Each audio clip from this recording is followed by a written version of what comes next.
우리는요 이 시대가 갖고 있는 성에 관련된 죄, 특히 페미니즘에 관해서 말씀을 듣고 있는 중입니다. 아직 안 끝났지요. 그런데 수많은 성범죄를 저지르면서도 회개치 않는 자들이 도리어 교회와 성경을 대적하고 하나님을 대적하는 그런 형국을 보고 있으면서 그들에게 대하여 우리가 해야 할 말, 신자로서 해야 할 말을 준비하는 중에 우리가 있는데, 한편 우리에게는 그와 같은 일이 없는가? 그들을 몰아붙이고 그들에게 항변하고 변론하는 나는 사실상 그 변론이 우리의 죄를 가리는 껍데기 또는 위장막이 되지는 않았는가, 그런 생각을 해봅니다. 타인의 범죄, 그 눈에 띄는 범죄에 대해서는 회개하라고 외치면서도 우리 안에 있는 죄를 감추고 우리에게 스며들어 있는 이 음란과 간음의 죄를 품고 있다면 우리 이것을 당장 제거해야 하고 버려야 합니다. 아멘. 남을 욕하다 보면은 자기 자신에 대해서 무감각 또는 무관심해지기가 쉽습니다. 이토록 세상을 어지럽히는 음란의 죄, 음란의 영이라면 교회라고 가만두겠습니까? 성도들이라고 내버려 두겠습니까? 솔직히 성도들 한 사람 잡아뜨리면, 아니 저희 같은 목회자 하나 잡아뜨리면 훨씬 더 많은 득이 되지 않을까요? 마귀 입장에서 말입니다. 그래서 교회 안에서는 사실 생각보다 많은 음란의 영이 들어와서 난리를 치고 있습니다. 어떤 의미에서는 교명이 감출 줄 아는 그런 재주가 있어서 우리가 이렇게 소위 들통나지 않냐고 뒤로 이렇게 몰래 저지르는 경우가 교회 안에 생각보다 많습니다. 그러다 가끔 그게 한번 드러나면 회개하면 좋거니와, 성경은 말합니다. 우리가 뒤에 계시록도 보겠지만 음녀 이세벨조차도 회개하라고 우리 주님 말씀하셨어요. 회개하면 괜찮아요. 괜찮다는 말은 죄가 아니란 말이 아니라 이렇게 제가 항상 표현하죠. 죄는 회개하면 간증인데 회개하지 않고 숨겨놓으면 영원한 수치가 되는 겁니다. 여러분, 그래서 오늘 하나님 주신 감동이에요. 너희 자신 한번 돌아봐야 되지 않겠냐. 페미니즘을 비롯한 또는 성적 무질서를 비창조적 반창조적인 이렇게 새로 세상에 만든 사람의 이 성적 질서, 무너진 이 질서를 바로 세우기 앞서서 우리 자신 한번 돌아봐야 되지 않겠냐. 정결한 입을 가져야 세상에 가서 정결하라고 외칠 수 있지 않겠냐, 그 말이죠. 우리 신앙을 과소평가하는 거 아닙니다, 여러분. 우리는 항상 죄를 경계해야 됩니다. 다윗을 보십시오. 특별히 음행의 죄, 간음의 죄는요 진짜 무서운 겁니다. 성경은 간음의 죄의 결국은 항상 뭐라 말하면 사망이라고 말합니다. 오늘 말씀도 그렇습니다. 오늘 말씀은 잠언의 전반에 걸쳐 있는 이 음행의 죄를 읽어볼 것입니다. 다는 아니지만 상당히 많은 부분을 읽을 것이라 참 생각 같으면 한 절 한 절 콕콕 꼬집어서 우리 삶에 비추면 너무 좋겠지만 오늘 일단 전체 개괄입니다. 잠언에서 말해주는 음행의 죄, 그리고 그 음행에 반대에 있는 지혜, 그것은 무엇인가? 정말 우리를 이 음행과 사망에 이르는 죄로부터 지켜주는 지혜에 대하여 짧은 시간이지만 전체적으로 한번 개괄적으로 보려고 합니다. 여러분, 음행은요 10계명에서 범하지 말라고 하는 죄 중에 하나입니다. 10계명은 그 자체의 의미가 있지만은 어떻게 보면은 그 계명 하나에 수많은 계명이 달려있는 어미와 같은 계명들입니다. 거꾸로 이걸 어기면 어떻게 되냐? 수많은 죄를 더불어 짓게 되는 겁니다. 간음의 죄는 그걸로 끝나지 않습니다. 살인으로 나오고요, 배도로 나오고요, 그죠? 도둑질로 나오고요, 사기로 나오고요, 가정 파탄, 자녀들을 잃어버림, 사랑이 식어짐, 얼마나 무자비하고 더러운 죄들이 주렁주렁 딸려 나오는지 모릅니다. 교회에서도요 영적 타락, 교회가 진리의 기둥과 터로서 사명을 다하지 못하고 무너지면 바로 이 음행의 죄 때문인 것을 우리는 숱하게 보아왔습니다. 보다 직설적으로 말하면 음행의 죄는 교회의 영적 타락의 상징이 아니라 바로 교회의 실제 죄입니다. 교회가 타락하면 음행의 죄를 짓게 돼 있고요, 교회가 음행의 죄를 간과하면 반드시 망하게 되어 있습니다. 고린도전서 5장에서 바울이 엄명하는 죄, 엄벌해야 된다고 하는 죄가 그거 아닙니까? 내쫓으라 그랬습니다. 회개하지 않는 자는 어떻게 하라고요? 내쫓으라 그랬다고요. 그런데 거짓 사랑으로 포장해서 음행의 죄를 감싸주고 있는 교회의 우리 모습을 많이 봤죠. 왜 그래요? 품앗입니다. 죄의 감춤의 품앗이라고요. 그 큰 죄를 내가 너를 한번 봐줬어. 뭐 나는 네가 또 나를 봐줘야지. 거짓말 같습니까? 실제로 드러나지 않았지만 언젠가 드러났을 때를 대비한 품앗입니다. 여러분, 열매를 거둘 수 있는 품앗이를 해야죠. 추수 때 품앗이를 해야죠. 죄의 씨를 뿌리놓고 이거를 감춰놓은 품앗이에서 되겠습니까? 이거는 제거해야 됩니다. 이런 품앗이를 해야 됩니다. 내가 네 죄를 뽑는데 도와줄게. 네가 내 죄를 뽑는데 도와달라. 이렇게 해야지요. 이 말씀을 듣고 꼭 그렇게 하시기 바랍니다. 그럼 나 정죄하라는 얘기 아닙니다. 도와주라는 얘기입니다. 그러면 오늘 우리는 성경으로부터 특별히 지혜서인 잠언으로부터 성적 범죄에 대하여 듣고자 합니다. 그 죄의 특징, 연루되는 빠지게 되는 이유, 방지할 수 있는 방법 등에서 들을 것입니다. 그리고 성적 범죄를 제거함으로 교회의 영적 순결함을 도모할 것이고 나아가서는 마지막 때 마귀의 유혹과 미혹을 미리 간파하고 더러운 영들과 싸울 준비를 하게 될 것입니다. 한 가지 여성 성도들에게 이해를 바라는 것은 남성 중심의 교훈입니다. 아들들하고 음녀 이야기가 자꾸 나옵니다. 여자는 다 음녀나? 그렇지 않습니다. 이렇게 생각하시면 됩니다. 오죽이나 남자들이 이 더러운 죄를 많이 지면 남자들에게만 이 말씀을 하셨겠습니까? 그렇게 받아들이세요. 기분 나쁘게 우리가 음녀야? 이러시면 안 돼요.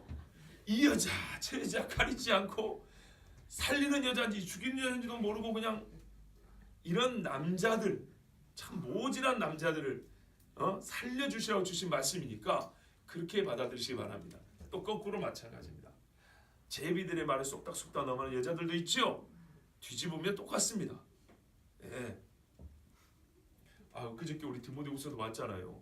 집에 가는 부녀들에게 이상한 사람들이 찾아와가지고 진리를 가르친 것 하면서 쏙닥쏙닥하니까 싹 넘어간다 그랬죠. 그러니까 마찬가지예요. 피장파장입니다. 그런데 이 하나님이 그 만드신 이 창조 질서 안에서 성정으로 보면 남자들이 이 성범죄는 확실히 약해요. 그렇죠? 그러나 여자들은 그렇지 않냐? 전혀 안 그렇습니다. 남자 연예인이나 운동선수 나오면은 죄송합니다. 거의 미치듯이 소리 지르는 사람 누구죠? 여자들이죠? 그렇습니다. 그러니까 남자나 여자나 매한 가지 다 그렇게 생각하고 드시기 바랍니다. 아니 그렇게 대답을 해줘야 제가 진행을 합니다. 그러시기 바랍니다. 예, 감사합니다.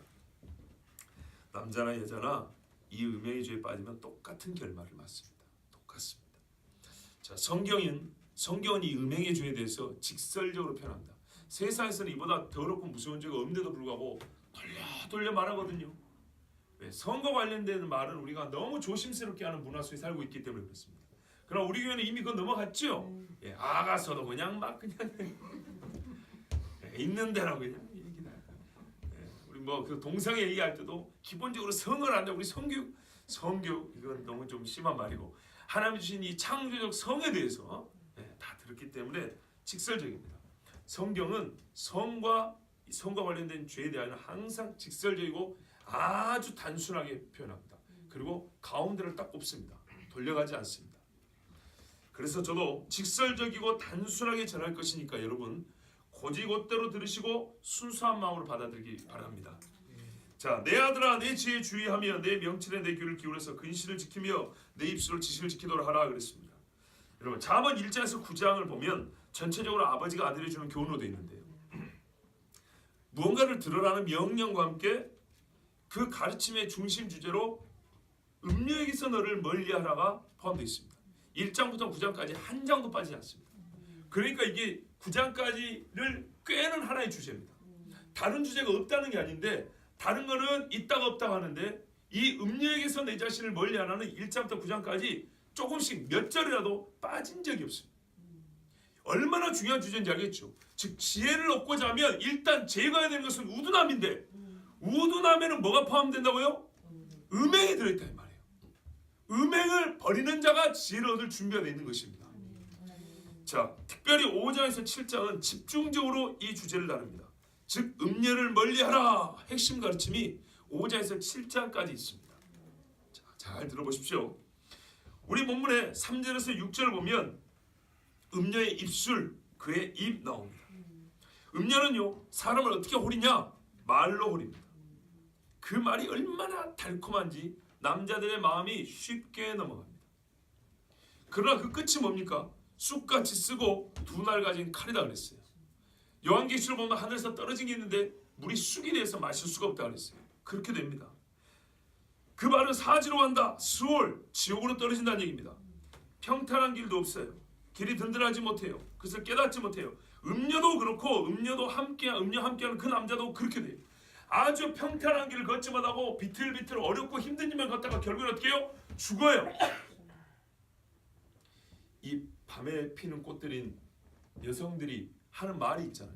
돈벌이를 위해서 남자들이 찾아오면 좋은데 뭐라고 말해요? 당신이 인생이 이러다가 망친다고 이 얘기를 한단 말이에요. 그런 사람 숱하게 봤다는 거죠. 7절 보십시오. 그런즉 아들들아 나에게 들으며 내 입의 말을 버리지 말고 내 길을 그에게서 멀리하라. 그의 집 문에도 가까이 하지 말라. 문에도 가까이 하지 말라. 여러분 이와 비슷한 교훈이 하나 있습니다. 뭐가 있죠? 이단에 속한 자들을 한두 번 권한 후에 멀리하라. 또 한 가지는요. 잠언 23장에 독주는 쳐다보지도 말라. 음행, 이단, 독주 이 세 가지는요 영적 타락의 궤도가 똑같아요. 이 화살을 쏘면서부터 나중에 관역에 맞추는 이 날아가는 궤적 있죠. 이것이 음행과 술 취함과 영적인 이 거짓 진리에 빠진 거짓 진리가 아니죠. 거짓말에 빠진 것은요 그 궤적이 비슷해요. 그 과정과 경로가 원리가 비슷하다고요. 이건 조금 이따 다시 한번 봅니다. 살 수 있는 방법이 뭐라고요? 내가 뭐 가서 그 여자를 뭐 살려보겠니 어쩌니 이런 생각하지 말고 어쩌라고요? 멀리하라고 멀리하라고. 예. 내가 술을 한 2말 마시고도 한번 버텨보겠니 그러지 말고 되지 말라고요. 내가 이단에 들어가가지고 그 사람들 내가 3년 만에 데리고 나올게. 거기 가서 교주 안 되면 다행이에요. 그러지 말라고요. 우리의 연약함을 인정해야 돼요. 멀리 해야 돼요. 참. 이 부분만 갖고 말씀드릴 것 같으면 할 얘기 많은데 심플하게 하자고요. 분명히 주님 뭐라고 했다고요? 그 집 문에도 가까이 하지 말라고. 쳐다도 보지 말라고요. 자, 왜 그러냐? 아들이 어떤 지경에 빠지게 되냐? 내 존영, 네가 갖고 있는 영광이 다 없어져 버려요. 루벤아, 너는 내 기력의 시작이요. 위광이 월등하다마는 루벤은 타고난 이 뭐랄까요? 이 사람이 갖고 있는 자질이 좋아. 사람이 그죠? 장자의 기품이 있었어요. 근데 이 모든 것을 잃어버렸어요. 뭐 때문에요? 작은 어머니하고 통관했다. 그래서 모든 걸 잃어버렸어요. 베냐민보다 못하게 되버렸어요. 두렵건대 내 재물이 어떻게 해요? 남의 집에 다 가버려요. 하룻밤에 수백만 원, 수천만 원 날린다 그러죠? 예. 여자들은 궁금하죠. 어떻게 날릴 수가 있을까? 재주가 아니 돈이 없는데 어떻게 날릴 수가 있을까? 그거는 설교 시간에 말하기 곤란하고 하여튼 결국에는 그 음녀들의 입에 달렸어요. 두렵건대 네 마지막에 네 몸 육체가 다 쇠약해져 버려요. 병들어요. 그래서 마지막 어떻게 합니까? 내가 어찌하여 훈계를 안 들었을까? 내 마음이 꾸지람을 가벼이 했을까? 내 선생의 목소리를 안 들었을까? 가르치는 자가 분명히 있었다는 거죠. 그때 내가 들었어야 하는데 내가 어찌 이 큰 악에 빠졌을까? 하지만 어떻게 해요? 이 말이 끝이에요. 못 돌아갑니다. 안타깝게도 거의 못 돌아갑니다. 육체도 영혼도 다 잃어버립니다. 그냥 겨우 이 말하고 죽는 겁니다. 여러분 같으면 아들에게 이와 같은 여인에게 빠질 것을 방조 내지는 권면하겠습니까? 아니면 무관심하게 내버려 두겠습니까? 그럴 수 없죠. 다 아들이 귀하지만 특별히 우리 아들 하는 전도사님 어떠세요? 그럴 수 없죠. 그렇대. 조금 더 볼까요? 이와 같은 경고의 말씀을 조금 더 보겠습니다. 6장인데요. 6장 26절 35절 보면 음료로 말미암아 사람이 한 조각 떡만 남게 됩니다. 아까 재물 없어진다 그랬죠. 음란한 이는 귀한 생명을 사냥함이라. 내 전형도 내 육체도 영혼도 다 없어진다 그랬죠. 사람이 불을 품은 곳에 어찌 그것이 타지 않겠으며 사람이 숯불을 밟을 곳에 어찌 그의 발이 되지 아니하겠느냐. 바보 같은 인간들은 뭐 이 결론을 말해줘도 아까 뭐라 그래요? 아무 일 없을 거라. 아니 그 길에 가까이 가지 마라. 네가 그녀를 구해올 수 있는 게 아니라 네가 따라간다고 이렇게 말해줘도 지가 숯불을 안고 있는지도 모르고 괜찮아요? 이러고 간단 말이에요. 안 탄다고. 근데 어떻게 해요? 타는 건 제 몸이에요. 특별히 통간입니다. 29절 6장 29절 남의 아내와 통간하는 자 도둑이 배가 고파서 도둑질해도 수치가 되고 빚을 갚아야 됩니다. 그죠? 크게 부끄럽지는 않습니다. 왜? 배가 고팠으니까. 사람이 훔쳐간 건 내놓으라 하지만은 그 사람을 크게 부끄럽게 하진 않아요. 이해됐죠? 아, 배고파서는 건 이해는 해. 근데 이거는 다른 거예요. 이거는요 용서가 없어요. 여인과 가늠하는 여기서 32절의 말씀은 역시 남의 아내와 통관하는 겁니다. 무지한데 이렇게 무지할 수가 없어요. 이거는 갚을 수 없는 죄를 지은 거예요. 자기 영혼을 망하게 하며 상함과 능욕을 받고 부끄러움을 씻을 수 없게 되나니 남편의 투기로 분노하여 갚는 날에 용서가 없고 어떤 보상도 받지 아니하며 많은 선물을 줄지라도 듣지 아니하리라. 그러면 우리가 진짜 똑부러지 얘기하자고요. 씻을 수 있어요 없어요? 없어요. 실제로 육체의 범죄로도 그렇고 영의 범죄로도 그렇습니다. 우상 숭배한 자가 그 우상에게 정말 음란히 섬기면 솔직히 말해서 거의 못 돌아옵니다. 하나님의 용서 없는 심판이 있습니다. 이스라엘의 역사를 보세요. 이스라엘이 나라가 망하게 된 이유를 하나님이 뭐라고 말씀한지를 보세요. 일월 성실을 숭배하며 태양 소리를 잡아놓고 태양에 불을 피워서 향을 피워올리고 자기 아들을 잡아다가 몰록 귀신에게 바치고 음행 중에 제일 어리석은 음행이 뭐냐면 남의 배우자를 탐내는 겁니다. 다윗의 죄의 그 큰 죄가 무엇인가요? 밧세바를 강요했던 겁니다. 저는 진짜로 이해가 안 된 게 뭐냐면 내가 다윗의 부하잖아요. 그럼 그 일 이후에 나는 다윗을 등져버려요. 이런 사람을 어떻게 이스라엘 왕으로 섬길 수 있습니까? 우리 인간적인 관점에서는 사울보다 더 험한 죄 지은 거 아닙니까? 그렇죠. 충신이에요. 충신. 30일 장군. 좀 표현이 그렇지만 쉽게 말하면 서열 30위권 안에들은 그 나라의 권위 있는 장군을 비열하게 죽였고 그의 아내를 뺏어왔어요. 그런데 다른 충신들이 다윗에게 뭘 믿고 충성을 맹세할 수 있겠습니까? 그래서 어떻게 됐어요? 배역이 계속 이어졌어요. 아들들 그 다음에 옛적에 충신했던 사람들 다 배도했어요. 감사하게도 정말 감사하게도 하나님께서 다윗을 용서하셨고 그가 침상에 젖도록 회개하여 그에게 등불을 계속 주셨어요. 이게 구원이고 복음이죠. 오늘부터 구원의 기쁨 새롭게 하옵소서. 성신을 내게서 떠나게 하지 마옵시고 구원의 기쁨을 주옵소서. 이게 다윗의 기도입니다. 근데 신약성경도 뭐라 그래요? 성령을 근심케 하지 말라 그러죠. 다윗이 알았던 거예요. 성신 옛날 표현입니다. 성령을 자기가 근심하게 했다는 걸 아는 거예요. 그러니까 어떻게 해요? 성령에서 떠나버립니다. 그 다윗이 간 거예요. 성령을 위해서 떠나지 말게 하옵시고 거두지 마옵시고 하나님의 영이 없으면 어떻게 돼요? 사울처럼 악령이 지배하는 자가 되어버립니다. 이게요 음행의 죄를 저지른 사람이 가는 길입니다. 감사하게도 어떻게 하면 돼요?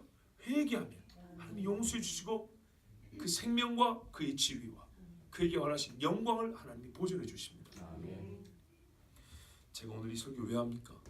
회개하라 이 말입니다. 또는 하나님의 용서를 믿고 또는 하나님께서 주신 더 큰 영광을 사모하고 음행의 죄를 멀리하라는 겁니다.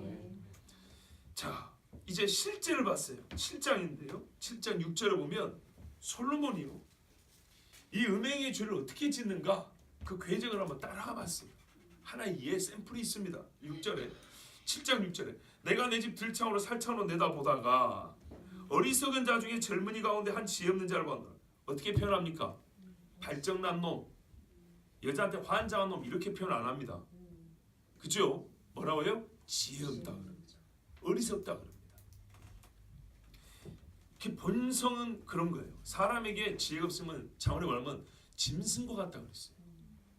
그러니까 지혜 없단 말을 이렇게 보면 돼요. 꼭 짐승 같은 속을 가진 인간을 보았는데 그거 어떻게 하냐? 8절 이하에 음녀의 골목 모퉁이로 가요. 지가 찾아가. 그죠? 어느 때 저물 때 황혼 때 깊은 밤 흑암 중에 왜 이 말을 반복할까요? 이 죄가 이런 거예요. 빛이라고는 이만큼도 찾을 수 없는 죄예요. 누군가가 밖에서 끌어주지 않으면 자기는 그 가운데 있을 때 거의 뭐 천국에 있는 것 같은데 실제로는 지옥 가운데 있는 거예요. 그런 죄가 음행의 죄예요. 자 10절 보세요. 기세의 옷 입은 간교한 여인이 온대요. 떠들며 완악하며 그의 발이 집에 머물지 아니하며 어떤 때는 거리 어떤 때는 광장 모퉁이마다 서서 사람이 기다린 자. 이 정도면 알겠는데 음녀가 어떤 여자인지 지가 이렇게 티를 내고 다니잖아요. 그죠? 그런데 희한하죠? 남자들 중에 어리석은 자는 이런 여자를 좋아해요. 따라가요. 그 여인이 붙잡고 입 맞추며 부끄러움을 모르는 얼굴로 말합니다. 이 부끄러운 짓을 부끄러운 줄 모르는 사람은요 거의 죄진 일의 전문가들입니다. 말을 이렇게 합니다. 내가 화목제를 드려 서운한 것을 오늘 갚았노라. 굉장히 영적입니다. 이러므로 내가 너를 맞으려고 나와 내 얼굴을 찾다가 너를 만났도다. 여러분 말솜씨를 보세요. 언약 백성을 호리는 재주도 가지고 있습니다. 아시겠죠? 소위 자기가 교회 안에 있다고 생각하는 사람들을 마귀는요 이들도 타락시키는 방법을 해요. 하나님께서 너에게 자유를 주셨어. 얼마나 정말 자유로운 복음입니까? 이런 말로 언약 백성도 미혹합니다. 할 수만 있으면 마귀가 택한 자로도 넘어뜨리려 한다고 하는 말씀입니다. 16절부터 20절은 가관이 아닙니다. 내 침사에는 요와 그 다음에 등등등 뭐예요? 남자가 좋아할 것들이 다 있어요. 향기 있고 침실도 준비되어 있고 여자의 외모와 옷차림이 야시시하고 곡선이 다 드러나고 너무너무 좋아요. 이 모든 것이 뭐예요? 남자를 음력에 딱 묶어놓는 올무요 밧줄이에요. 못 벗어나요. 삼손을 보소서 여러분. 삼손을. 경건의 능력이 없으니까 그 육체의 힘은 음녀의 말 한마디로 못 이깁니다. 특히 7장이죠. 7장 20절은요. 은주머니를 가졌은즉 보름날에나 집에 돌아오리라. 이 말은요. 절기를 말합니다. 보름날의 절기는 언제입니까? 초막절입니다. 초막절. 이 여자는요. 아까 제가 그랬죠. 언약 백성을 호리는 말도 알고 있다는 거죠. 예, 오해하지 마세요. 이 음녀가 성도라는 것도 아니에요. 예? 우리가 음행의 끝이 정해져 있다는 것을 여기서 통찰 하나 얻을 수 있다는 뜻입니다. 뭐냐? 보름이 되면 음행은 더 이상 저지를 수가 없어요. 보름달이 뜨는 때. 근데 보름달이 뜨는 절기는 초막절이에요. 초막절은 뭡니까? 신랑과 신부가 함께 거하는 것이죠. 결혼식하고 함께 거하는 절기죠. 그걸 상징하는 게 초막절이죠. 그러니까요. 이 여자가 자기 남편에게 정죄를 시킨 여자라는 그런 뜻이 아니고 여기서 한 가지 통찰을 얻다면 보름이라고 말하는 이 날, 이 절기는 어떻게 해요? 음행이 불가능한 때라 이 말이에요. 그러니까 이 음녀는 음행이 가능한 때가 어느 때까지인지 알아요. 아시겠죠? 보세요. 우리 주님 와서 천년왕국까지인데 천년왕국 끝을 해도 만국을 미혹하는 마귀가 잠깐 풀려 미혹한다고 그랬어요. 그 다음에 남은 절기가 뭡니까? 초막절 하나밖에 없습니다. 이해가 되시죠? 그 전에 나팔 불고 속죄하라고 막 하지만은 진짜 초막절의 완성을 얻는 때라고요? 천년왕국도 끝나서 모든 것들을 다 심판하고 영원히 하나님이 그의 백성과 함께할 때. 그래서 그 천년왕국 동안에도 그날을 바라보면서 절기를 지킨다고 했어요. 그러니까 이게 참 중요한 통찰이 여기도 담겨 있습니다. 자, 그 음행을 저지를 수 없는 날이 오기까지는 끝까지 놀아보자는 것이 뭐예요? 이 음란의 영입니다. 전해오는 말로는 제가 옛날에 한 10년 전에 들은 이야기인데요. 진짜로 제가 오늘 그래서 봤어요. 제 기억이 확실해요. 본 기억이 있어요. 순교자들이 내일 순교한다고 감옥에 갇혀 있었답니다. 2000년 전에. 그런데 그 중에 어떤 인간이 이렇게 말했대요. 야, 우리 어차피 내일 죽어. 뭐 때문에 죽어? 예수 때문에 죽어. 왜? 예수 때문에 잡혔고 예수 때문에 우리 내일 목을 친단다. 그러면 우리는 어디 가요? 천국 가. 이런 확신을 가진 거예요. 그래서 그 중에 한 사람이 뭐라냐? 우리 즐기고 죽자 그랬어요. 그런데 기가 막히죠. 예수 때문에 죽기를 자고한 순교 후보자들이 그날 밤에 광란의 파티를 했다는 거 아닙니까? 나 그들의 운명에 대해서는 장담을 못 하겠어요.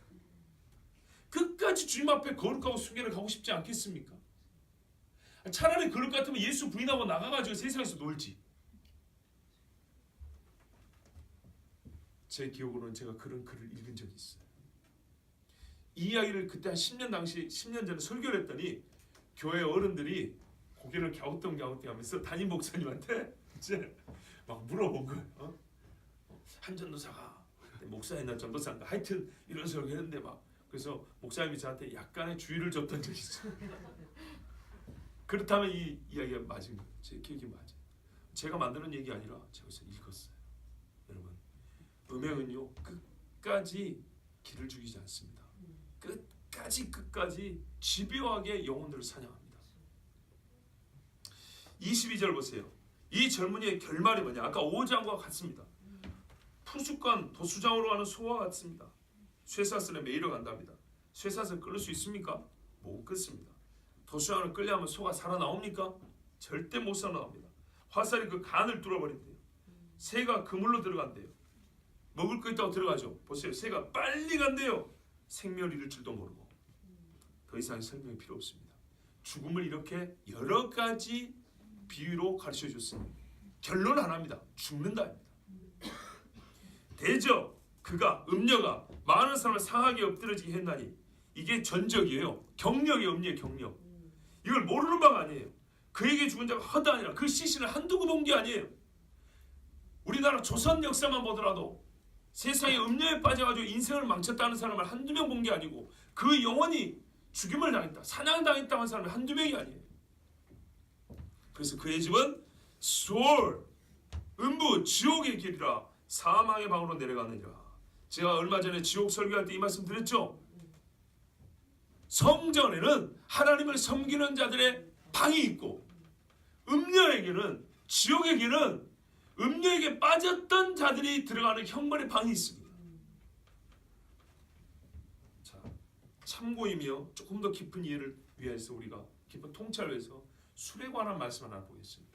23장을 보십시오. 잠언 23장 29절에서 35절입니다.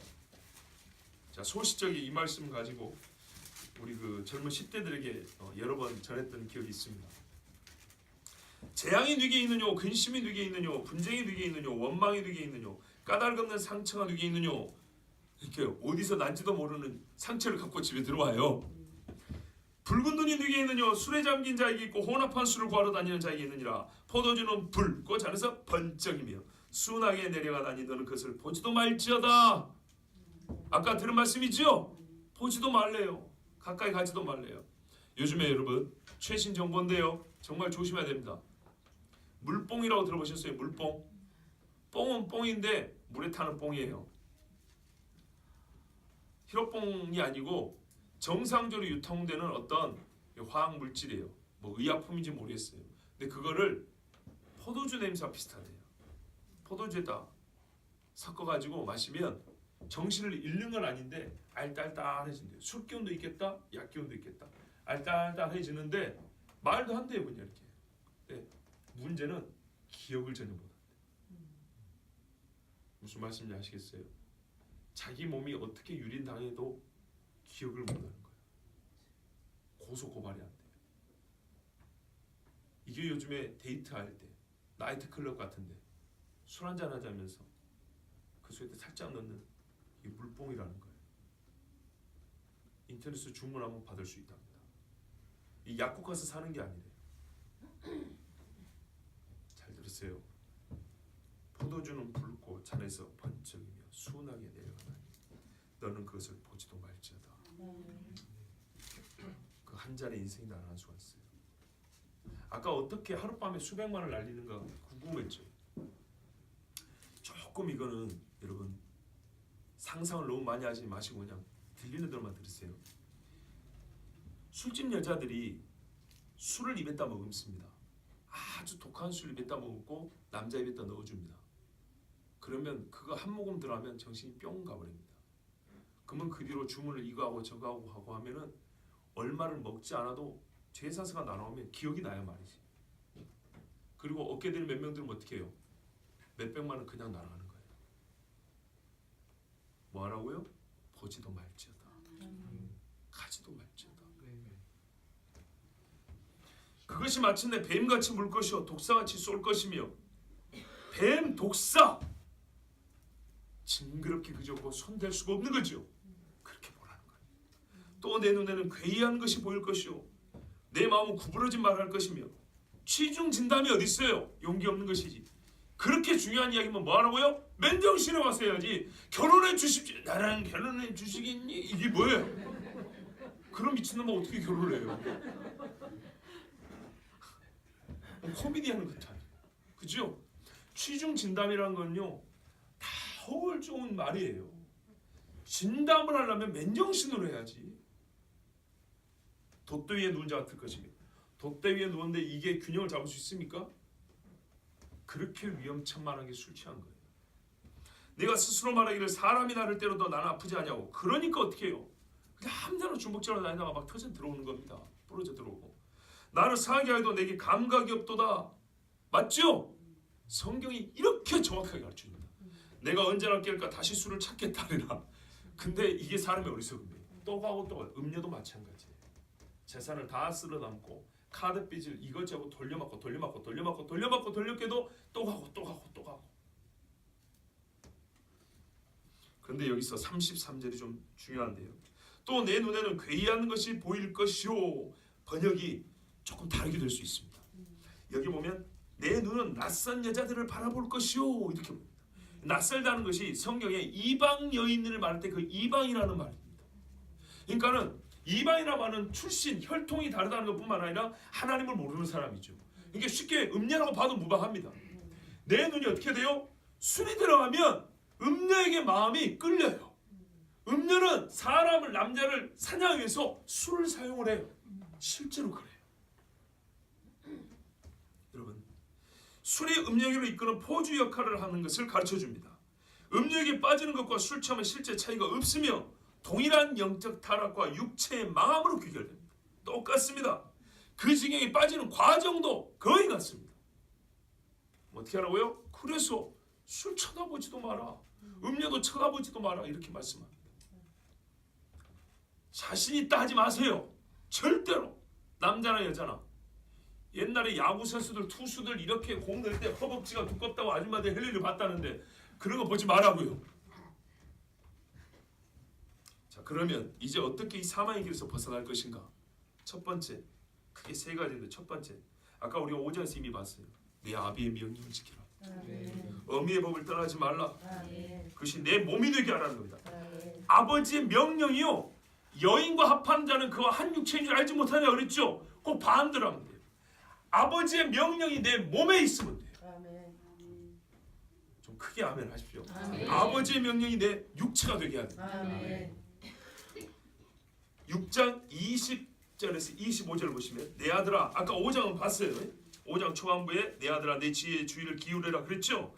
자, 6장을 보면 내 아들아 내 아비의 명령을 지키며 내 어미의 법을 떠나지 말고 그것을 항상 내 마음에 새기며 내 목에 매라. 나는 진짜 막 가슴이 울컥하네. 아버지가 어머니가 사랑해서 내 아들의 생명을 지키고자 하시는 말씀이에요. 무슨 자녀를 억압하고 올가매라는 이 현대 교육 사상을 말하는 게 아니에요. 정말 내 자식을 살리고 싶어서 하는 말이에요. 네? 그것이 내가 다닐 때 너를 인도하며 네가 잘 때 너를 보호하며 내가 깰 때 너와 더불어 말하리니. 매 순간 함께하는 거예요. 말씀. 대저 명령은 등불이요 법은 빛이요. 알았네. 이 법이 뭐예요? 율법이네. 율법. 주의 말씀은 내 발의 등이요 내 길의 빛이라 그랬죠. 하하. 그럼 여기서 아버지는 누구예요? 우리 하나님이라고 들으시면 돼요. 네. 내 대저 명령은 등불이요 법은 빛이요 훈계의 책망은 곧 생명의 길이라. 성경은 뭐예요? 바르게 함과 책망과, 그죠? 생명의 길이에요. 생명의 길. 이것이 너를 지켜 악한 여인에게 이방 여인의 혀로 호리는 말에 빠지지 않게 하리라. 여러분 말로 홀리면은 말로 대적할 수 있어야 됩니다. 하나님의 말씀이 있어야 됩니다. 예수님이 말로 대드는 마귀를 뭘로 이겼습니까? 하나님의 기록된 말씀으로 이겼습니다. 내 마음에 그의 아름다움을 탐하지 말며 그 눈꺼풀에 홀리지 말라 그랬어요. 여러분 하나님의 말씀이 있으면 그 혓바닥에서 나오는 말에 귀가 쏠깃하지 않고요. 그 눈에 보이는 외모의 아름다움에 그렇게 신경을 안 쓰게 됩니다. 진짜 하나님 말씀만에 꽉 사로잡히면 이런 경우가 있었다 그래요. 어떤 전도사님이 차를 타고 가다가 여자 이렇게 보고 사고 났어요. 그런 경우 있어요 실제로. 또 한 번은 제 친구 이야기인데 그러니까 쳐다보지 말라는 거예요. 쳐다보니까 사고 났잖아요. 제 친구는 이렇게 자기 부인하고 같이 가다가 좀 멋쩍었는지 이렇게 둘러대. 아 여보 저 여자 좀 봐봐 얼마나 아름다운가 이랬대요. 그랬더니 부인이 뭐라 하는지 알아요? 참 이 부인도 아이고 속이 시커매고 이러지 않고 참 지혜롭게 대답을 했어요. 그 부분에서는 이 여인이 지혜로웠어요. 여보 엑스레이 찍으면 자네잖아 나랑 똑같아요. 엑스레이 찍으면 뭐지 뺐다고. 자 보면은요 사고 납니다. 여인들은 남편이 그럴 수 이게 남자거든요. 생겨 먹은 게 그래요. 오죽했으면 성경에 지금 몇 장을 걸쳐서 이 말씀 해주니까 생겨 먹은 게 그러니까 그거를 막는 게요. 어떤 것은 여인이 가지고 있는 능력이에요. 여러분 여기 여성분들 특히 부인들은요. 내가 좀 덜 생겼는데 내가 좀 매력이 좀 약한 이렇게 생각하시면 안 돼요. 충분해요. 하나님이 주시는 지혜만 있으면 돼요. 아까 그 부인도 보세요. 상당히 위트 있지 않습니까? 엑스레이 찍으면 똑같아요. 그 겉모습은 얼마 안 간다는 거예요. 옛날 어른들 그랬어요. 인물 뜯어먹고 사는 거 아니라고 그랬어요. 잠깐이에요. 그러니까는 여러 가지 지혜로운 말로 홀리는 이 음료의 말이 아니라 지혜로운 말로 남편의 마음을 붙잡을 수 있어요. 그건 기도하시기 바랍니다. 자 신명기 6장 8절에 너는 또 그것을 내 손목에 매어 기호를 삼으며 내 미간에 붙여 표를 삼으라 했어요. 뭡니까 이게? 율법이라 그랬죠. 그러니까 바로 이 아버지의 명령이 율법인 거예요. 하나님의 말씀이 우리에게 죄를 가르쳐주고요. 하나님의 말씀이 우리에게 죄로 건너가지 않도록 막아주는 방벽이 되어주는 거예요. 그래서 네 마음을 지키라 그랬어요. 자 7장 1절에서 5절을 보면 내 아들아 내 말을 지키며 아까 그 음녀를 따라간 남자 있었죠? 그 전에 이 말씀을 주셨어요. 내 아들아 내 말을 지키며 내 계명을 간직하라. 내 계명을 지켜 살며 내 법을 내 눈동자처럼 지키라. 이것을 내 손가락에 매며 이것을 내 마음판에 새기라. 계속 아버지가 이 명령을 새기라, 가져라, 묶어라 이 율법에 썼던 말을 그대로 쓰고 있어요. 그러니까 아버지는 뭡니까? 아버지가 상징하는 건 하나님이고 하나님은 우리에게 음녀에 빠지지 않도록 죽지 않도록 아버지의 법을 주었다는 걸 지금 알 수 있어요. 여기서 우리가 좀 깊게 보면 율법관을 새롭게 할 수 있어요. 정말 율법은 우리를 죄에서 건져주고 지켜주는 것이었어요. 자, 지혜에게 너는 내 누이라 하며 명철에게 너는 내 친족이라 하라. 그리하면 이것이 너를 지켜서 음녀에게 말로 홀리는 이방 여인에게 빠지지 않게 하리라. 아멘. 정말 순수하게 이렇게 보세요. 지혜에게 너는 내 누이다. 명철아 너는 내 친족이다. 내 사촌이다. 이렇게 한번 말해보세요. 순전하게 하면 분명히 하나님이 이 말씀들 해주십니다. 7장 24절 25절에도 이제 아들들아 아까 음행에 빠진 남자 있었죠? 양쪽에 이렇게 아버지가 감싸고 있었어요. 뭐라고요? 내 말을 들으라고. 처음에 내 말을 들으라고 했고 그렇지 않은 자의 신뢰를 보여주면서 다시 내 말을 들으라고 한 거예요. 7장 24절 25절 이제 아들들아 내 말을 듣고 내 입에 말해 주의하라. 내 마음이 음녀의 길로 치우치지 말며 그 길에 미혹되지 말지어다. 아멘. 역시 잠언 23장 26절 아까 술과 음욕에 빠진 건 비슷하다 그랬죠? 여기도 같은 교훈이 주어집니다. 내 아들아 내 마음을 내게 주며 내 눈으로 내 길을 즐거워할지어다. 대저 음녀는 깊은 구덩이요 못 나와요. 이방 여인은 좁은 함정이라. 여러분 함정도요 이게 좀 여유가 있어야지 뭘 짚고 나올 거 아닙니까? 여기 쏙 들어가면요 힘을 쓸 수가 없죠. 참으로 그는 강도같이 매복하며 사람들 중에 사악한 자가 많아지게 하느니라. 그러니까 어떻게 하라고요? 내 길을 즐거워하라고. 아버지가 가르쳐주는 길.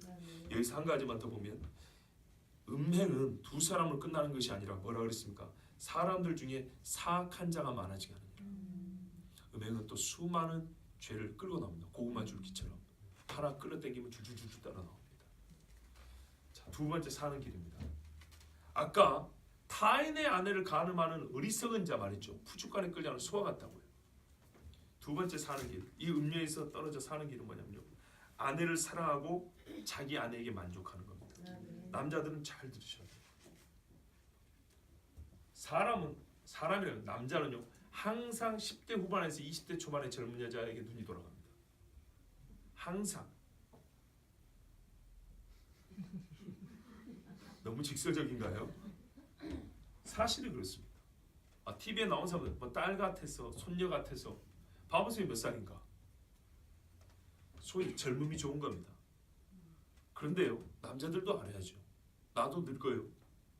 그러면 젊은 여자들은 누가 좋을까요? 젊은 남자가 좋죠. 그죠? 거꾸로요. 나이 든 여자도 어떤 남자 좋을까요? 젊은 남자가 좋지. 왜? 이 쾌락이란 건 젊을수록 좋거든요. 그래서 젊어지려고 애를 쓰죠. 참 일단 이 망상부터 버려야 됩니다. 절대 하나님이 주신 시간 안에 사는 인간은 육체의 후패함을 이겨내지 못합니다. 그 안에서 하나님이 사랑해 준 거예요. 젊을 때 누리고 싶으면 젊을 때 결혼을 하고 되는 거예요. 나이 들어서는 나이든 내 육체와 나이든 아내의 육체, 나이든 내 육체와 나이든 남편의 육체, 하나님이 그 안에서도요. 약함 가운데서도 하나님이 충분히 만족하게 해주셨고 충분히 즐겁게 해주셨어요. 근데 자꾸 과거로만 돌아가면 안 되는 거예요. 그러면 죄를 짓게 되는 거예요. 그게 마귀가 끌어당기는 겁니다. 예? 마귀의 소리입니다. 5장에 보면 이렇게 돼 있어요. 15절에 너는 내 운물에서 물을 마시며 내 샘에서 흐르는 물을 마시라. 이게 은유적 표현이라는 거 아시죠? 여성을 말하는 거예요. 내 부인에게서 마시라는 거예요. 어찌하여 내 샘물을 집 밖으로 넘치게 하며 내 도랑물을 거리로 흘러가게 하겠느냐? 내 부인을 다른 데로 가게 하지 말라. 이런 게 아니에요. 이 말이 뭐냐면 좀 표현했지만은 남자에서 정액이 나오죠. 밖으로 내돌리지 마라 이 말입니다. 항상 네 부인하고만 만족하라 이런 말입니다. 그물이 내게만 있게 하고 타인과 더불어 그것을 나누지 말라. 내 자신도 아내에게 너를 고정하고 아내도 내 자신에게만 있게 하라는 거예요. 근데 요즘에는 뭐가 있어요? 소위 스와핑이라고 그러죠. 부부 교환 성행입니다. 서울 시내 곳곳에 성행하는 그것을 소위 은밀하게 사람들끼리 개별적으로 뜻이 많은 사람께 한 게 아니라 요즘 하나의 클럽처럼 공개적인 장소에서 회원제로 하는 그런 데가 있습니다. 뉴스에도 나왔잖아요.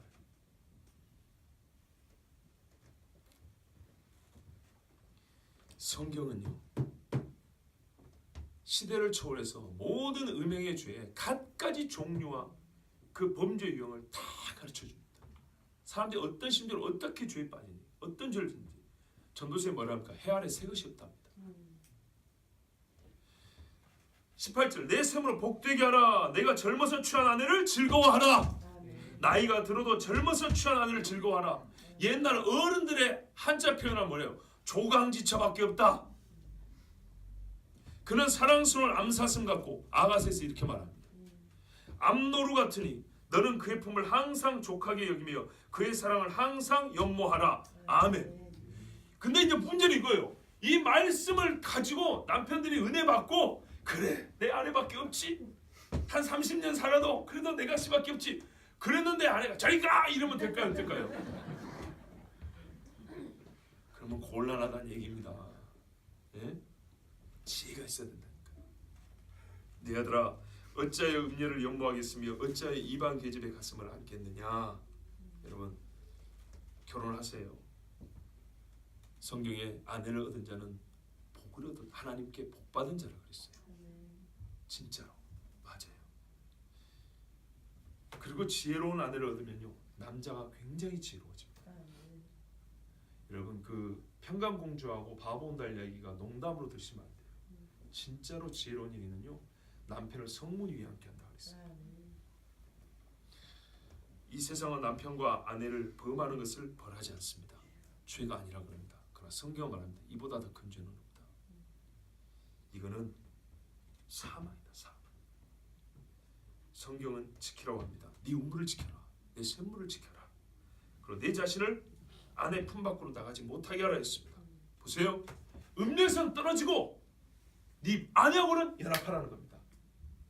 아주 제가 정말 쉽게 말씀해 줄까요? 예수 잘 믿으면요 부부관계도 좋아져요. 분명한 사실이에요. 세 번째입니다. 최상의 길은 지혜 그 자체를 얻는 겁니다. 지혜를 얻는 것과 음료를 푸는 것은 상반된 궤적을 가지고 있고 상반된 결과를 가지고 있습니다. 이제 이 음료를 조심하라는 이야기가 7장까지 이어진 다음에 8장 9장 있죠. 8장 9장에 지혜 얘기가 나옵니다. 그런데 이 지혜를 하게 된 계기가 바로 음료 때문입니다. 사람을 사망으로 끌고 가는 음료 때문에 생명으로 이끄는 지혜 얘기가 자동적으로 나오게 됩니다. 자연스럽게. 그래서 잠언은 지혜서이고요.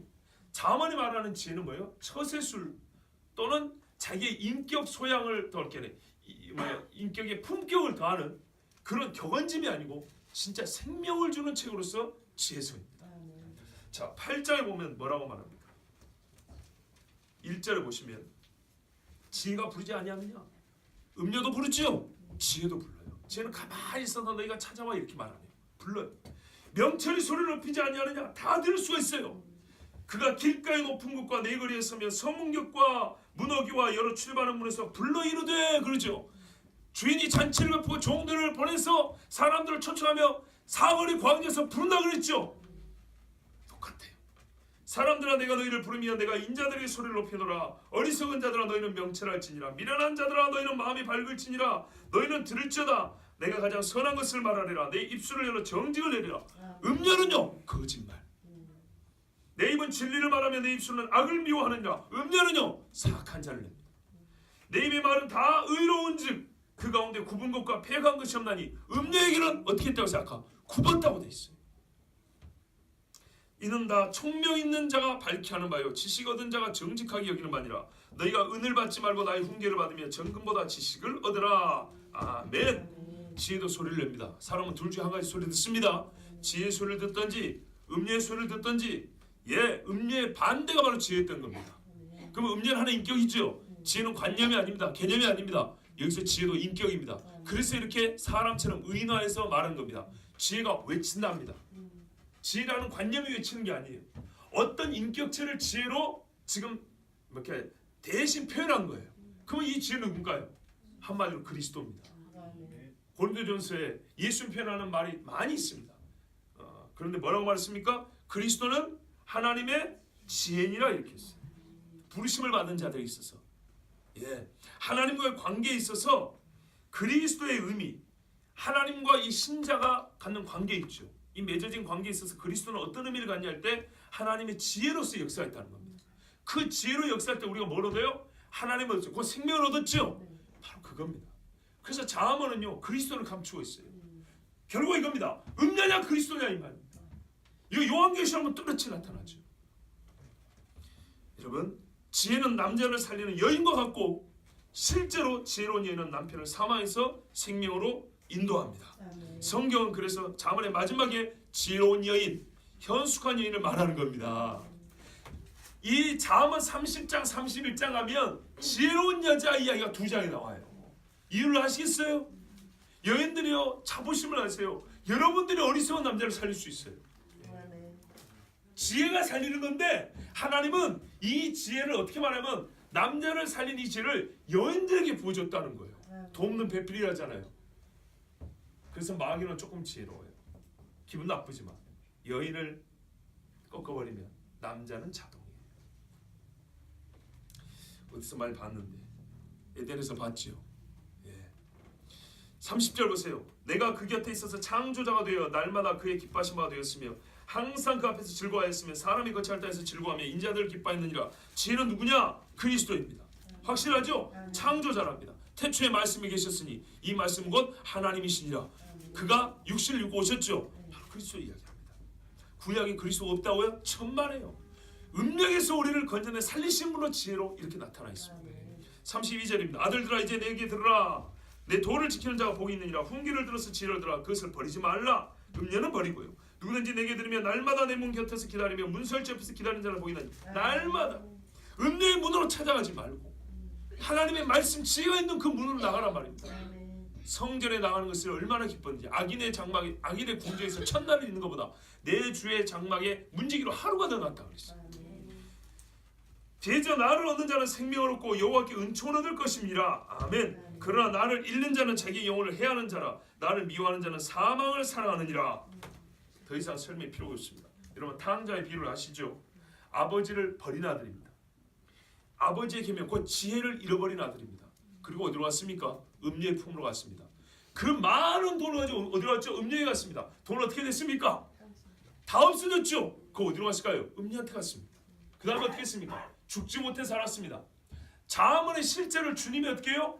자기가 지혜라고, 자기가 생명이라고 말씀하는데 이 잠언의 가르침을 하나의 비유 이야기로 만들어서 해준 겁니다.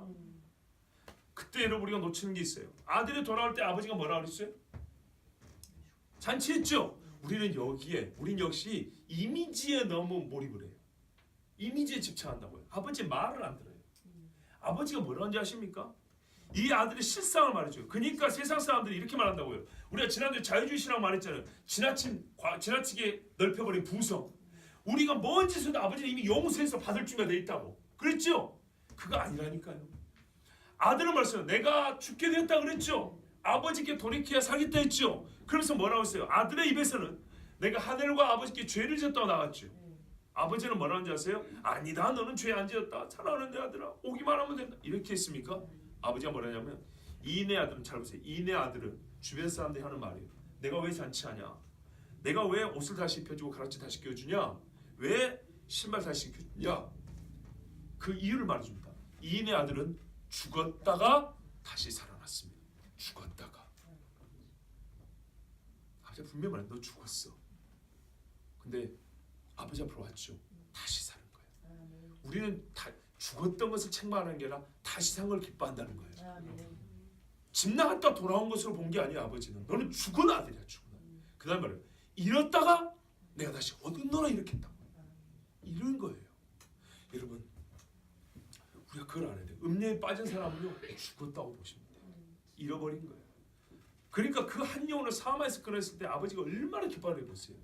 예? 왜 이 아버지의 말을 우리가 간과하냐고요. 죽은 아들이다. 잃어버린 아들이다. 다시 살아 얻은 아들이고 내가 잃었다가 되찾은 아들이라는 거예요. 그러니 내가 뭘 못 주겠냐, 뭘 못 주겠냐 도대체. 예? 우리가 그러니까 이 그림만 너무 집착해보지 말고 말을 잘 들어야 돼. 내 교훈을 잘 들어야 겠어. 자, 지혜가 이제 9장을 보십시오. 1절에서 6절.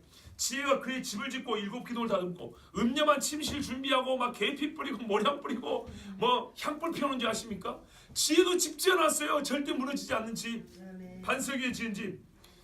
지혜가 그의 집을 짓고 7 기둥을 다듬고 짐승을 잡으며 포도주를 혼합해 성을 갖추고 자기의 여종을 보내어 성중 높은 곳에서 불러이르기. 절대 음란한데 어두운 데로 안 가요. 밝은 데로 올라와서 불러요. 지혜는. 어리석은 자는 이리로 돌이키라. 지혜 원래 지혜로운 사람만 부른 것도 아니에요. 어리석은 사람 살리려고 이렇게 불러요. 또 지혜 없는 자에게 이르기를 너는 와서 내 식물을 먹으며 내 혼합한 포도주를 마시고 어리석음을 버리고 생명을 얻으라. 명철의 길을 행하라 하느니라. 여기서 준비한 제물이 식물 포도주로 됐지만 이게 내용은 뭐냐고요? 생명과 명철이었어요. 이걸 준비해놨다는 겁니다. 음녀하고 정반대죠. 음녀는 생명을 주는 것 같죠. 그러나 사망을 줍니다. 여러분, 그러므로 교회는요 지혜인 그리스도를 반드시 붙잡아야 됩니다. 그리스도를 전해야 되고요. 그리스도를 사랑하고 사모해야 합니다. 사실을 말하면 그리스도를 사랑하지 않으면 반드시 교회는 음녀를 사랑하게 되어 있습니다. 둘 중에 한 가지 소리를 듣습니다. 교회는 음녀를 그래서 어떻게 해요? 대적해야 됩니다. 그냥 중립이 아니에요. 그리스도를 사랑하면 음녀를 대적해야 됩니다. 음녀가 교회를 대적하기 때문에 우리는 음녀를 대적하지 않을 수가 없어요. 음녀가 내 자식을 잡아가는데 어떻게 부모가 그 음녀를 대적하지 않을 수 있겠습니까? 음녀는 교회만 없으면 어리석은 자들이 그 어리석음에서 깨어나지 못함을 알고 있어요. 그래서 항상 교회를 무너뜨리려고 합니다. 사망의 길이 항상 가득 찬 채 어리석은 자들이 지옥으로 달려가는 것을 볼 수 있게 하려면 교회가 없어져야 돼요. 무슨 말이냐면 사망이 이른 길이 있죠. 빼곡히 차고 넘치는 것을 마귀는 좋아하지 않겠어요? 그런데 거기서 사람들을 끄집어내서 살리는 게 교회란 말이에요. 지혜를 전하고 그리스도를 전하는 교회란 말이에요. 교회만 아니면 이 사망의 길이 가득 찰 텐데 교회가 있어가지고 사망의 길에 빈틈이 생기는 거예요. 그러니까 교회를 무너뜨려가죠. 어떻게 해요? 어리석은 자들 방법하는 미혹하는 방법 그대로입니다. 똑같이 교회 와서요 육체로 미혹합니다. 거짓 교훈으로 말로 미혹합니다. 이단들이 그래서 음행의 죄를 같이 짓는 겁니다. 그것도 어떻게 합니까? 단체로 하죠. 통일교회도 단체로 하죠. 이재록인가 저기 어디도 단체로 무슨 그런 거 떴더라고요. 다 단체로. 여러분 마귀는 교회에 듣기 좋은 소리 들려줍니다. 음료처럼 교회를 높여줄 것 같이 합니다. 냄새 좋은 거짓 신학을 들여옵니다.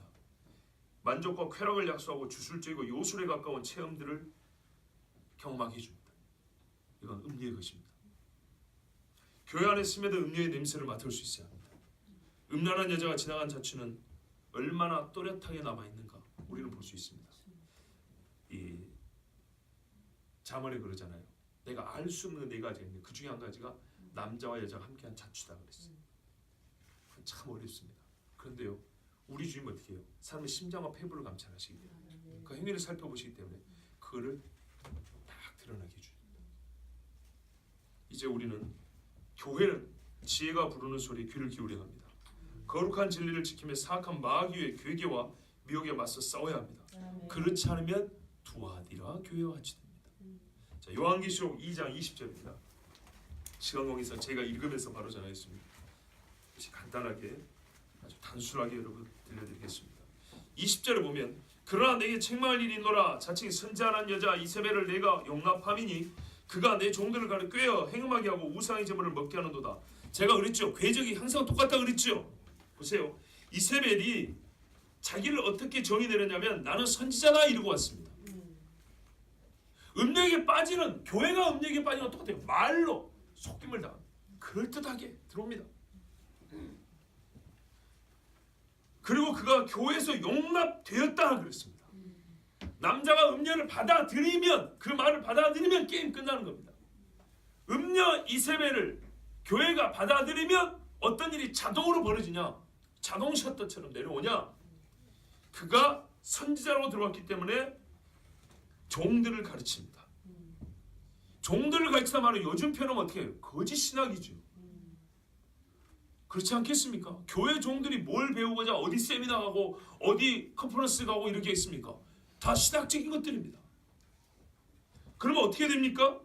꾀어, 행음, 우상의 제물 이렇게 이어집니다. 광야에서 바알볼에서 있었던 일을 생각해보세요. 끝입니다. 교회는 끝이에요. 끝. 그럼 뭐부터 안 해요? 용납부터 하면 안 되는 거예요. 용납부터. 교회 거짓 선지자로 불리는 사람 정말 감별을 잘해야 돼요. 그 사람들은 거부해야 돼요. 그 사람들이 100명을 데리고 와도 거부해야 돼요. 21절 보세요. 또 내가 그 그녀에게 여기서 그는 그녀 음녀를 말합니다. 이세벨 회개할 기회를 주었을 때 자기의 음행을 회개하고자 하지 아니하노라. 아까 그랬죠. 회개 안 한다고 그랬죠. 안 해요. 주님은 기회를 주는데 절대 안 해요. 히브리서 10장이 말하는 배도자고 사망에 이르는 죄를 범하는 요한 1세에 말하는 그런 사람들이에요. 사망에 이르는 죄를 범한 자들에게 가서는 구원하라 말하지 아니하노니 이런 사람들이에요. 22절 볼지어다 내가 그를 침사에 던질 터요 그의 죄 지은 그 자리에 던져버려요. 그 죄의 증거가 쌓이는 곳에 절대 부인하지 못해 만들어. 또 그와 더불어 간음하는 자들도 만일 그 행위를 회개하지 않으면 회개의 기회는 줍니다. 회개 안 하면 어떻게 해요? 같이 던져집니다. 큰 환난 가운데 던지고 못 버팁니다. 여기서 또 내가 사망으로 그의 자녀를 죽이리니 이 자녀가 누굴까? 이건 좀 해석이 필요한데 그냥 어렵지 않게 보면 됩니다. 음녀가 낳은 자녀입니다. 그러면 결론은 뭡니까? 육으로 낳은 이야기는 아니죠. 역시 음행하는 사람들입니다. 거기서 배워가지고 음행하는 선지한테 배워서 음행하는 교훈이 되고 거기서 또 배운 음행의 세대들입니다. 여러분 우리 자녀들 이렇게 키우면 안 되겠죠? 그때 하나님 어떻게 해요? 그들은 죽인답니다. 못 삽니다. 사망이에요. 항상 성경 일관성 있게 말합니다. 사망이에요. 모든 교회가 나는 사람의 뜻과 마음을 살피는 자인 줄 알지만 내가 너희 각 사람의 행위대로 갚아주리라. 주님은요 반드시 행위대로 갚아줍니다. 아멘. 자 그런데 감사하게도 두아디라 교회에요 남은 자들이 있었대요. 항상 남은 자들은 신실함과 진리를 지킨 사람들이죠. 24절 이하에 보시면 두아디라에 남아있어 이 교훈을 받지 않냐고. 이 교훈은 뭐냐면 음녀 이세벨의 교훈입니다. 소위 사단의 깊은 것을 알지 못하는, 이것은 뭐냐면 사단의 괴계를 깨닫지 못했다 이런 뜻이 아니고요. 사단이 끌고 가면 뭐랄까요? 사단의 세계에 들어가 버린 거죠. 그것을 아직 맛보지 않은 사람, 헤어나오지 못할 지경으로 빠져들지 않은 사람들. 그래서 다른 번역에는 사탄의 깊은 곳이라고도 말합니다. 자, 그런 사람들에게 말하노니 다른 짐, 너희에게는 내가 다른 짐으로 너희에게 지울 것이 없다. 더 이상 뭐 분부할 게 없대요. 왜? 지키고 있으니까. 그래서 뭘만 얘기해요? 다만 너희에게 있는 것을 내가 올 때까지 굳게 잡으라. 만약 이들이 타락한 사람이라면 지금 있는 걸 굳게 잡으라면 안 되겠죠. 그죠? 지금 있는 걸 굳게 잡으라는 것은 지금 있는 걸 잘하고 있기 때문인데, 이게 뭐냐면 사단의 교훈을 받지 않은 거예요. 음녀의 교훈. 봐보세요. 음녀가 결국에는 사탄이잖아요. 사단이 하는 짓이 뭐라고요? 교회가 용납하면 꾀어, 행음, 우상 숭배 이렇게 이어지는 거예요. 교회가 뭐예요? 귀신 딴지 갖다 놓고 하나님 섬긴다고 그런다 이 말입니다. 절대 그런 교회를 가면 안 돼요. 절대로. 여러분, 끝으로 일단 먼저 당부드립니다. 우리가 하나님의 진리를 잘 지키고 있다면 끝까지 붙으셔야 됩니다. 아멘. 끝으로 마지막 때를 다하여 우리가 음녀 중에 음녀에 관한 주의 계시를 듣고자 합니다. 이 음녀는 한 사람만 유혹하는 것이 아닙니다. 하나의 교회만 잡아뜨리는 것으로 만족하지 않습니다. 이 음녀의 계획은 온 세상을 음행에 취하게 하는 겁니다. 지금 그 일이 벌어지고 있습니다. 소위 종교 다원주의니 종교 통합이니 하면서 벌어진 일들입니다. 요한계시록 17장 1절에서 6절을 보면 또 일곱 대접을 가진 일곱 천사 중 하나가 와서 내게 말하여 이르되 이리로 오라. 많은 물 위에 앉은 큰 음녀가 받을 심판을 이고, 여기서는 큰 음녀라고 했습니다. 왜요? 모든 음녀의 어미니까 그렇습니다. 땅의 임금들도 그와 더불어 음행하였고 땅에 사는 자들도 그 음행의 포도주에 취하였다 하고 곧 성령으로 나를 데리고 광야로 가니라. 내가 보니 여자가 붉은 빛 짐승을 탐되. 이 말씀은 제가 여러 번 설교했죠. 그 짐승의 몸에 하나님을 모독하는 이름들이 가득하고 일곱 머리와 열 뿔이 있으며 그 여자는 자줏빛과 붉은빛 옷을 입고 금과 보석과 진주로 꾸미고 손에 금잔을 가졌는데 가증한 물건과 그의 음행에 더러운 것들이 가득하더라. 그의 이마에 이름이 기록되었으니 비밀이라 큰 바벨론이라 땅의 음녀들과 가증한 것들의 어미라 하였더라. 또 내가 보면 이 여자가 성도들의 피와 예수의 증인들의 피에 취한지라. 내가 그 여자를 보고 놀랍게 여기고 크게 놀랍게 여기니. 아멘. 잠언 말씀 그대로잖아요. 언약 백성도 호리는 말재주를 가지고 있다고요. 절기를 얘기하고 화목제물 같은 걸 얘기하고. 그래서 우리 편인 줄 알았어요. 가봤더니 어떻게 해요? 성도들의 목을 잘라 피를 흘리는 음녀 중에 음녀였던 거예요. 어떻게 성도들의 피가, 예수의 증인들의 피가 음녀에서 흘려지고 음녀와 함께 있는 자들이 이 성도들의 피에 취할 수가 있을까요? 이 여인이 사람을 죽일 권세가 있습니까? 아닙니다. 권세가 있는 자들에게 이들을 붙입니다. 2절을 보십시오. 땅의 임금들이 이 음녀와 함께 놀아간 자들입니다. 땅의 임금들이 이 음녀의 말을 따릅니다. 그래서 성도들이 피를 흘리게 된 겁니다. 여러분, 세례 요한이 어떻게 죽었죠? 아시겠죠? 헤롯 안티파스가 동생의 부인을 취했는데 그 일을 잘못했다고 음행의 죄를 회개하라고 외친 세례 요한이 싫어서 미워서 감옥에 가둬놨지만 헤롯은 쉽게 요한의 목에 손을 못 댔어요. 근데 그 부인, 전에 동생의 부인이었던 그 여자가 꼴배기 싫은 세례 요한을 죽이려고 자기 딸을 시켜서 너희 아빠한테 세례 요한의 목을 달라 해 이랬죠. 음녀는 죽일 권세가 없으나 음녀와 노란한 땅의 임금들은 권세를 가지고 있습니다. 땅의 임금들이 그녀의 미혹에 넘어감으로 벌어진 일입니다. 여러분 5절 후반부를 보십시오. 땅에 있는 온갖 음녀들과 가증한 것들 곧 우상 숭배하는 자들의 우두머리입니다. 두아디라 교회와 같이 음녀에 미혹당한 교회들이 가증한 음녀죠. 땅의 음녀들이라고 했죠. 이 음녀의 큰 음녀의 어미가 낳은 음녀 새끼 음녀들이 엄청나게 많아요. 새끼 음녀들, 타락한 교회들. 교회가 어떻게 해요? 자기 성도를 내어줍니다. 배도합니다. 제발 거짓말이 아니고요. 성경에 그렇게 기록이 되어 있습니다.